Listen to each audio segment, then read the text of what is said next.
students, now let us look at another important and interesting module where we look at the impact of the media theories that we have just discussed. There are many different fundamental aspects of the media which we must keep in mind. The media is seen as an institution in itself and has the potential and ability to influence a lot of our minds and thoughts. The media has also been existing for quite some time, centuries if we can say so, and hence has been seen also as the fourth pillar of democracy, if we were to say. So, the media also holds certain important responsibilities with regard to formation of public opinion, and hence they must also abide by a few very fundamental ethics and guidelines. Sometimes the role of the media can positively and even negatively affect us. But to what extent and how impactful are they? How do they influence our behavior and our futures is something that we should also be mindful of as an audience. So, what we will do now is start with the fundamental features that the media must keep in mind, starting with media bias. Bias, the term itself, talks about any kind of former assumptions or interpretations that we might have with regard to a particular object or a particular phenomenon. You might be biased towards the ones who are very close to you or something which you are very fond of, say your favorite toy or sharing food with your sibling or the kind of clothing that you like or a particular designer brand that you like. These biases are based on some kinds of behaviors that we hold, but with regard to the media, which is seen as an important institution influencing public opinion and decision, bias is a very tricky trope. Why? Because it can influence a negative culture within the larger society.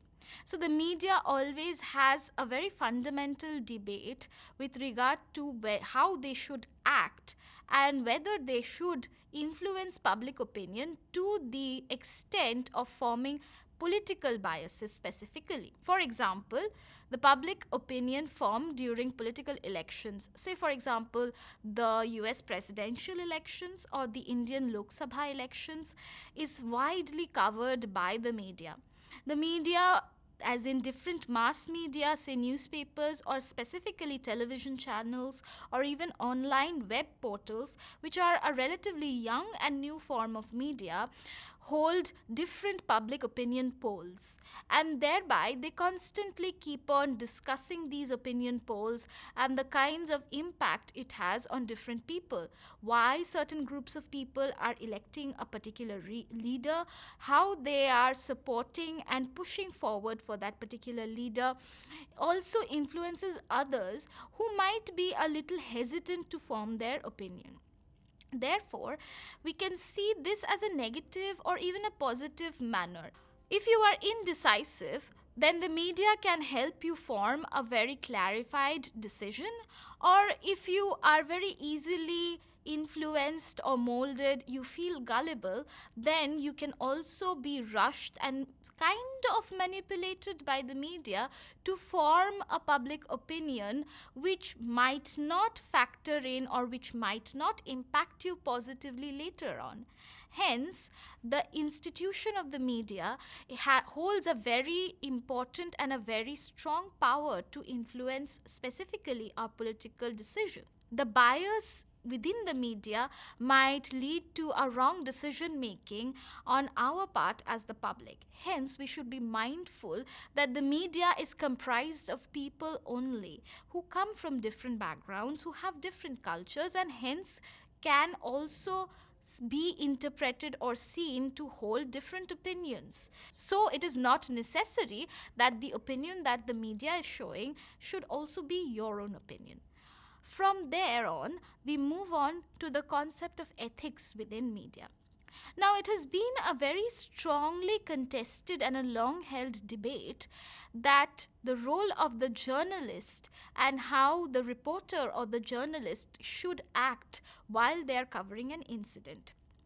At times of crisis, say specifically, when journalists or reporters are covering news items of, say, political crisis or violent situations or, say, natural disasters, should they be actually writing about the disaster or capturing the disaster, or should they also, ethically as human beings, help out the people present there? This has been a very widely contested topic for a long period of time. And there are certain ethical boundaries that the media is expected to follow, or the participants in the media are expected to follow. Because in the long run, the actions performed by these journalists will also impact those who are reading about the news or the natural disaster, and how they had also jumped in, say, to actually help the society.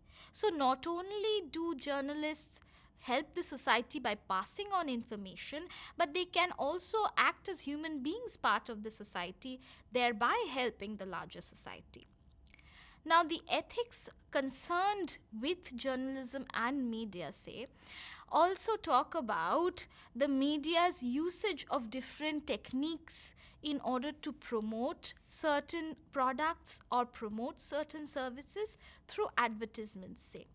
Advertisements usually give us an idea about a new launch or a new product being brought out into the market. So they try to capture what the audience imagination can be with regard to that particular product.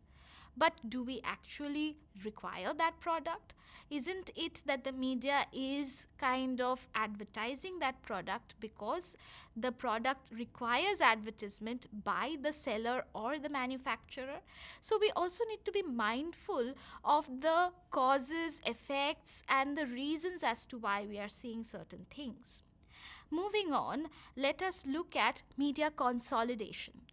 Media consolidation is a very interesting aspect whereby, say, a small media house who might be extremely impactful, have a very loyal, tight knit group of followers who keep on reading or looking at the pages of that particular newspaper, say, or the television channel, because they relate to it, because they feel that the news presented by these group of people is the actual news and not a bunch of biased information.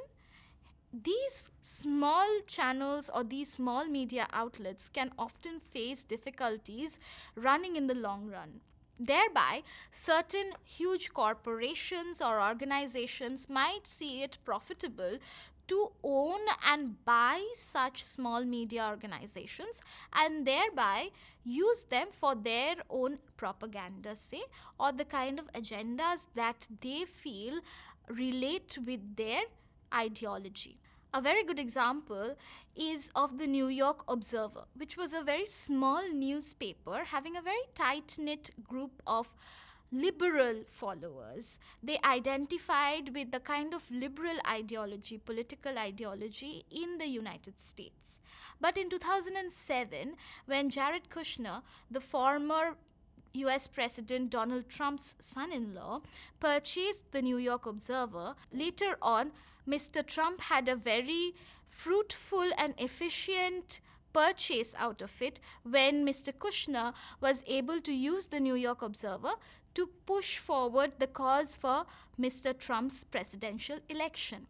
Hence, we can see that how a large corporation, which is a corporate organization, say, can also at times utilize the media and consolidate it or unify it under its wing and thereby talk about different aspects of a person's agenda or, say, a different kind of thought which the organization believes in it. The very first quiz asks the question, bias in the media does not influence the public opinion. Choose the correct option, whether it is true or false. The first option is true, the second is false, and C is both of the above. That's a tricky question to answer. Now, let us look at the positive effects that media has on us. Despite we all being so different and coming from different cultures, speaking different languages, the media is able in every country around the world to unify it into a nation state. This is very important in order for administrative purposes of the government as well as to send a message of unification across the international community. A very good example about this can be the recent celebration of the 75th year of Indian independence, whereby the media portrayed how throughout the entire nation of India, different Indians were able to celebrate by raising the flag and indulge in different activities of nationhood. This comes as a very important symbol for creating a unified community of a nation. Another important aspect of the media is how it passes on information. Information passing was one of the fundamental jobs that the media initially started because it became an aspect of the institution of media to spread information with regard to what we are supposed to do and what we are not supposed to do. This became highly relevant during the crisis of the COVID 19 pandemic, where internationally we were given certain instructions about the virility of the virus, about how we were supposed to behave with regard to the virus, and how we were to follow instructions with regard to different governments across the world, whether we were allowed to travel, whether we were allowed to go outside of their homes, or we were supposed to stay inside locked down. Another important and positive aspect which we all might relate to is the media has the potential to present a very positive image of women.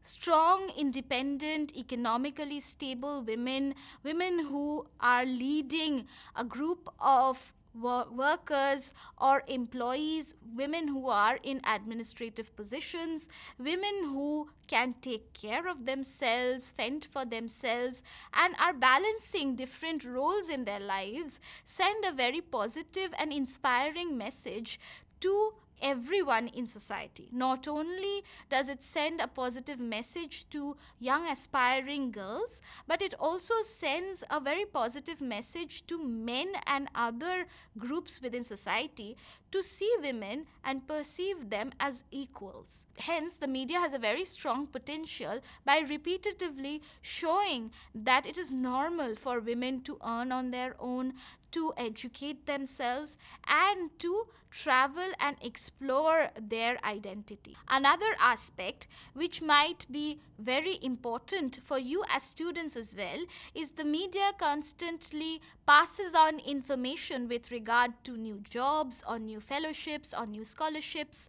Whenever there are governmental or non-governmental fellowships created by administration, they would be passed on and advertised in the media. Often, if you go through the newspaper, you will see different universities or different organizations asking for jobs in different roles. Hence, the newspaper becomes a very important aspect of our lives. And if you are looking for any kind of a remunerative role in an organization or in any institution, the newspaper is where you should loyally follow and go and check for such roles. The last and the most interesting aspect, which we can see as a positive aspect of the media, is how it fosters a sense of community. If you recall shows such as Chitrahar or say the Ramayan, which were quite a hit in the 90s, when there were very few television sets across different households in India, one television set would be shared by an entire colony of people. And at that particular time, when these shows would be aired, everyone would gather around that television set, whether they are your distant neighbors or whether they are your extended family. All would come and enjoy these shows. This tells us a very symbolic and a strong influence that media has on community. It has the potential to build us and to move us forward as a strong community. And thereby, by sharing and watching these shows in our leisure time, we have also created and fostered a sense of community. Now, let us look at the second quiz in this module. What is media consolidation? Is it A, the usurpation of a bigger organization over a smaller media organization? Or is it B, the control and regulation of smaller media houses? Or is it C, none of the above?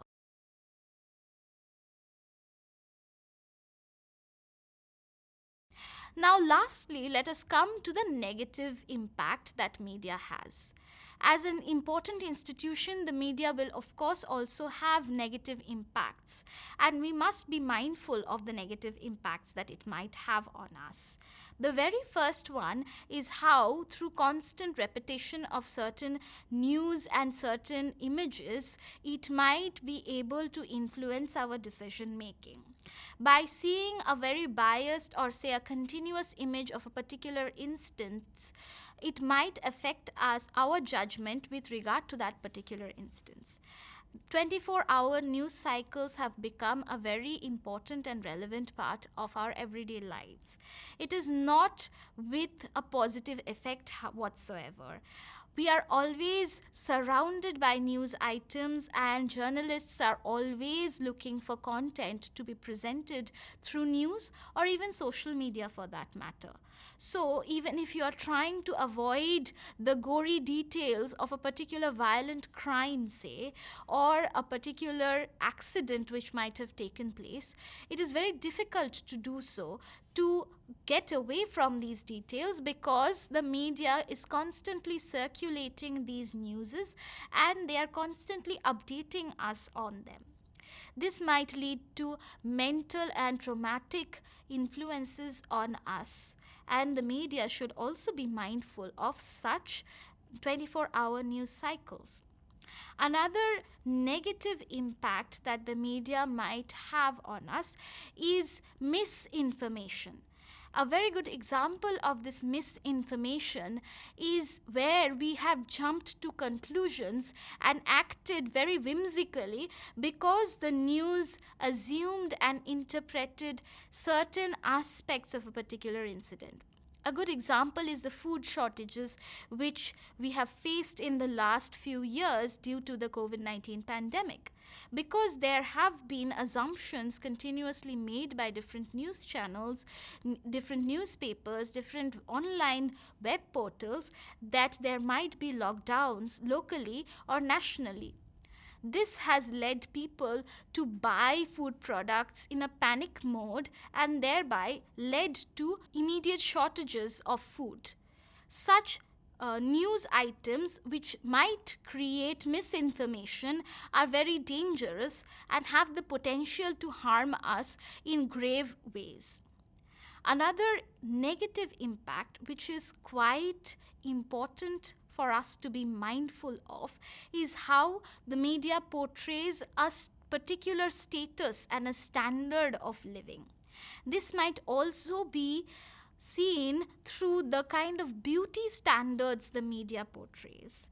Many young girls and women idealize actresses, social media influencers who are thin and tall and beautiful and hold certain very mainstream features of beauty. This Whereas there might be different beauty standards for different cultures, which is absolutely normal, but when we do not look like that conventional beauty standard is when it hurts us the most. By trying attemptedly again and again to fall into those beauty standards because our favorite actors or our favorite influencers might look like that, we might try and use many different products which actually impacts the way we look at our own lifestyles. Certain mental disorders or eating disorders rather, like anorexia or bulimia, are very common amongst young women who are trying to fit into this certain mainstream image of how women should look. The media also might push forward a certain status or a standard of life which we might aspire to. Rich billionaires, or say someone who has a lot of power and respect in society, is someone whom we aspire to be. But our aspirations must follow an ethical guideline or an ethical path.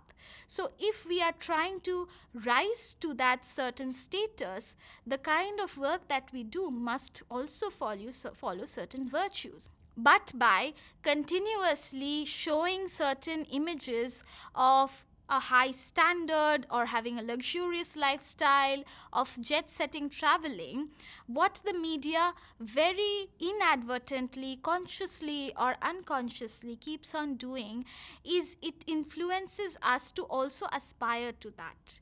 Now, if we do not have an ethical way, it might be very common to deviate from the ethical ways and fall into the traps of violence and crime, which is why we can also link media effects, the negative effects of media rather, with crime directly. Oftentimes, crimes take place because a certain group of people might be wanting to aspire or relate to a luxurious lifestyle which they find very difficult to achieve through straight means. Now let us look at the final quiz in this module. How can the media influence young women? A. By showing their roles in society as women. B. By showing strong, independent and successful women in major positions of the society. And C. Both of the above. Now, in conclusion, let us see what we have covered so far in terms of the impact of media on public life. We have looked at how the media has grown to be an important institution and how it also has certain fundamental political impact on us. We have looked at how bias and consolidation are a central part of media ethics, as well as the certain rule books that media groups or media scholars must follow.